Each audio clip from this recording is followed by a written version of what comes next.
Hey, Stan Deaton with the Georgia Historical Society here. Welcome back. We've talked about the Black Death of the Middle Ages, and we've talked about the flu pandemic of 1918. Today I want to focus on another topic that has been in the news a lot lately that's related to everything that's going on right now that has caused, in its own way, some mass panic and great confusion and uproar. And I think you know what I'm talking about, friends. Yes, the toilet paper roll. If you've been to a grocery store or anywhere else that sells this little item, you know it's harder to find than a Tickle Me Elmo doll once was.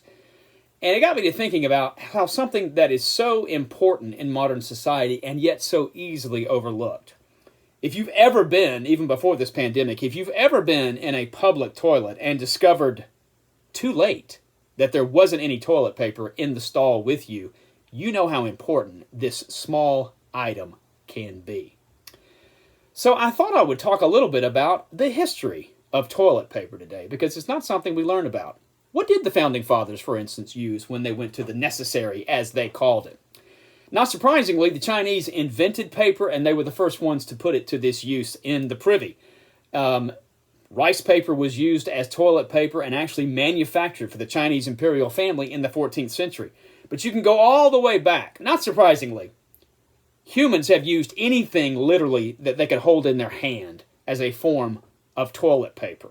Go back to the Romans, they used sponges that were on the end of sticks. They had these in their public and their private toilets. They dipped them in vinegar, handed them off to the next person to use. Anything that could be held in their hands, all form of plant products, as you can imagine, from seaweed to leaves, grass, hay, straw, sand, ferns, seashells, clamshells, broken pottery shards. Of course, corn cobs. Yes, Americans use corn cobs in large numbers. And paper. Paper products, of course, became ubiquitous after the invention of print, and particularly once newspapers began to be printed. So people used newspapers and handbills, almanacs, catalogs, pamphlets, and the ubiquitous, ever-popular Sears Roebuck catalog once it came along in the 19th century. Now, toilet paper, as we know it, was invented in about 1857 by a man named Joseph Gayety in New York. But the toilet paper roll, as we know it today, was invented by a guy named Seth Wheeler in the 1880s. He invented the perforated sheets and the cardboard center that is still used today. He even invented the toilet paper holder. But it was the Scott brothers in Philadelphia who widely marketed this product and made it widely available. It should tell you something about the quality of toilet paper that even in the early 20th century, 100 years ago, the Northern Mills Company of Wisconsin began to market paper that they said was splinter-free. That should tell you something about how uncomfortable this pulp product could be.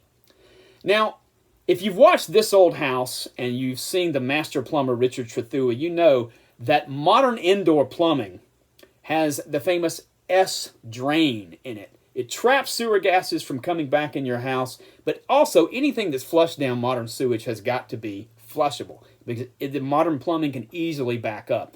So when indoor plumbing became ubiquitous in American households, even in the rural areas of America in the 1930s and 40s, toilet paper had to be used instead of other things that couldn't be flushed. That's when you really began to see this product take off. It's now a $2.5 billion industry. 7 billion rolls of toilet paper every year used in this country. Wow. Now, in the 18th century, it wasn't uncommon for people to take books into the privies with them, read a few pages, tear those pages out, and then use them as toilet paper. There was even a limerick written about this. You know how I like limericks. There once was a young man from Chivy who, whenever he visited the privy, solaced his mind, then wiped his behind with several choice pages from Livy. Lord Chesterfield, in a letter to his son in 1747, even talks about how he knew a man who went through all the Latin poets by taking them to the toilet, reading them, tearing them off, and then using them as toilet paper. So as we go through this great crisis of the coronavirus and searching for toilet paper, a product that has become so important in our modern lives, don't take it for granted, because something that's so easy to overlook plays a very important part in the history of mankind and civilization. Stay safe, stay strong. I'm Stan Deaton with the Georgia Historical Society. Thanks for watching.